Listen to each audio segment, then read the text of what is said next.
తెలంగాణలో పార్టీ మారిన ఎమ్మెల్యేల అనర్హత వేటు పిటిషన్పై సుప్రీంకోర్టు కీలక తీర్పిచ్చింది. తీర్పు వచ్చిన 3 నెలల్లోపు స్పీకర్ నిర్ణయం తీసుకోవాలని చీఫ్ జస్టిస్ బీఆర్ గవాయ్ నేతృత్వంలోని ధర్మాసనం ఆదేశాలు జారీ చేసింది. న్యాయస్థానమే అనర్హత వేటు వేయాలన్న విజ్ఞప్తిని సర్వోన్నత న్యాయస్థానం తోసిపుచ్చింది.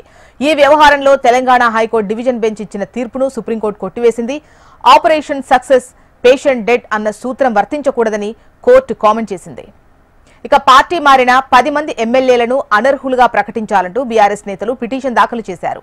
అనర్హత పిటిషన్స్ పై స్పీకర్ నిర్దిష్ట గడువులోగా నిర్ణయం తీసుకునేలా ఆదేశాలు జారీ చేయాలని కోరుతూ బీఆర్ఎస్ పార్టీ కార్యనిర్వాహక అధ్యక్షుడు కేటీఆర్, ఎమ్మెల్యేలు పాడి కౌశిక్ రెడ్డి, వివేకానంద, జగదీష్ రెడ్డి, పల్లా రాజేశ్వర్ రెడ్డి, చింతా ప్రభాకర్, కల్వకుంట్ల సంజయ్, బీజేపీ శాసనసభాపక్ష నాయకుడు ఏలేటి మహేశ్వర్ రెడ్డి వేరువేరుగా సుప్రీంకోర్టులో పిటిషన్స్ దాఖలు చేశారు.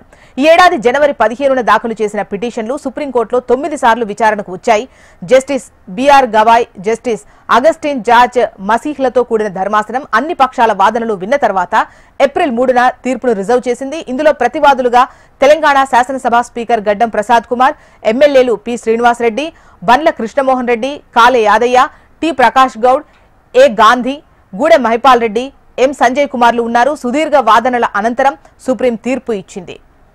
ఇక మరిన్ని వివరాలు అందించేందుకు హైదరాబాద్ బ్యూరో నుంచి రమణ మనకు లైవ్ లో సిద్ధంగా ఉన్నారు.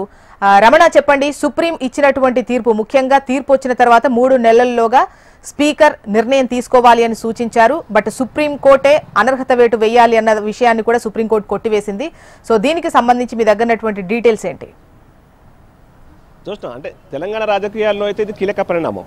ఇక దేశవ్యాప్తంగా మనం అంటే జాతీయ స్థాయిలో తీసుకున్నప్పుడు న్యాయ వ్యవస్థకు శాసన వ్యవస్థకు మధ్య సంబంధించినటువంటి ఒక ఏదైతే మనం చాలా రోజులుగా చర్చించుకుంటున్నామో రాజ్యాంగపరమైనటువంటి అంశం, స్పీకర్ అధికారాలని స్పీకర్ సంబంధించి శాసనపరమైనటువంటి నిర్ణయాలను క్వశ్చన్ చేసేటువంటి అధికారం న్యాయ వ్యవస్థకు లేదు అనేటువంటి చర్చ ఏదైతే ఉందో ఆ చర్చకు సంబంధించి కూడా ఒక కీలకమైన తీర్పుగా మనం చూడాల్సి ఉంటుంది.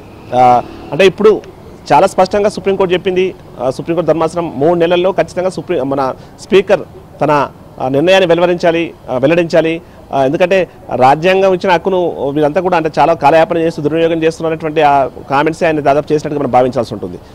ఇప్పుడు దీనికి సంబంధించి మరి స్పీకర్ ఏ నిర్ణయం తీసుకోబోతున్నారు? ఒకవేళ స్పీకర్ ఇప్పుడు ఎవరైతే ఈ పార్టీ అంటే అది బీఆర్ఎస్లో గెలిచి కాంగ్రెస్లో చేరారు ఈ 10 మందిపై అనర్హత వేటు వేస్తారా? లేదు, వీరంతా కరెక్ట్గానే వీరికి అనర్హత వేటు వేయాల్సిన అవసరం లేదు, వీరికి కాంగ్రెస్కి సంబంధించి వీళ్ళు చేరినారు కాబట్టి ఎలాంటి అనర్హత అవసరం లేనటువంటి అంశం చెప్తారా? ఇప్పుడు ఇది చాలా కీలకంగా మారబోతుంది.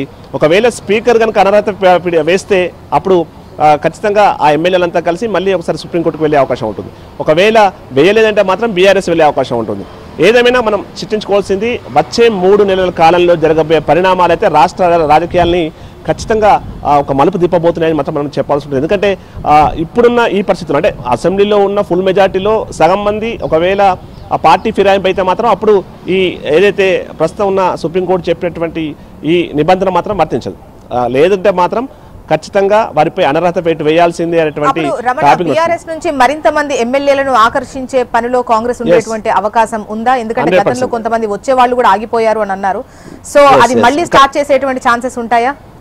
100% మీరు అన్నట్టు ఆపరేషన్ ఆకర్షణ అనేది ఖచ్చితంగా మొదలయ్యే అవకాశం ఉంటుంది. వచ్చే రోజులు ఎంతమంది మరి బీఆర్ఎస్కు ఇప్పుడున్నట్లు లాయల్గా ఉంటారా, వారంతా పార్టీ మారబోతారా, ఇలాంటివన్నీ చాలా కీలకంగా మారుతుంది. కానీ ఇక్కడ బీఆర్ఎస్ బీజేపీ మాత్రం కొంత విజయం సాధించని చెప్పాలి. అయితే గతంలో కాంగ్రెస్ సంబంధించి కూడా చాలా మంది ఎమ్మెల్యేలు బీఆర్ఎస్ చేరినప్పుడు కాంగ్రెస్ ఇట్లా కోర్టుకు వెళ్ళి బలంగా వాదించలేకపోయింది. కానీ ఇప్పుడు బీఆర్ఎస్ మాత్రం గట్టిగా తన 10 మంది ఎమ్మెల్యేలకు సంబంధించి గట్టిగా వాదించింది, విజయం సాధించింది కూడా మనం భావించాలి. అయితే రాజకీయంగా ఇది రేపొద్దున ఎలాంటి టర్న్స్ తిరగబోతుంది, మరి తన ఎమ్మెల్యేలను ఇదే స్థాయిలో కాపాడుకుంటుందా, వచ్చే రోజులు ఏం చేయబోతుందో మనం చూడాల్సి ఉంది. జోస్తా అండ్ రైట్ రమణ, చూడాలి. మీరు అన్నట్టు ఈ వచ్చేటువంటి ఈ 3 months కూడా పార్టీ ఫిరాయింపు ఎమ్మెల్యేలకు సంబంధించి సుప్రీం ఇచ్చినటువంటి తీర్పే హాట్ టాపిక్ గా ఉండబోతోంది.